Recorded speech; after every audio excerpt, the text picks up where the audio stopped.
రాశారు. బేభత్సమైన గూఢచారులు ఇద్దరు మనకు బాగా ఆదర్శం. ఎవరు? ఒకటి యెహోషువ, రెండోది కాలేబు కదా.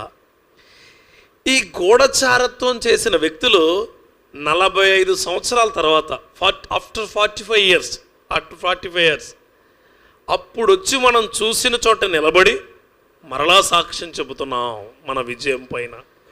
ఈరోజు ఈ సంఘానికి ఎన్ని దినాల నుంచి వస్తున్నావో నాకు తెలియదు, ఎన్ని నెలల నుంచి వస్తున్నావో నాకు తెలియదు, ఎన్ని సంవత్సరాల నుంచి వస్తున్నావో తెలియదు.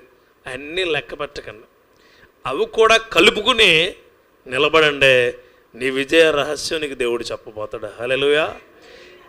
ఎలాంటి సమస్య అయినా దేవుడు ముందు పెట్టండి. ఈరోజు విజయం అంటే ఏంటి?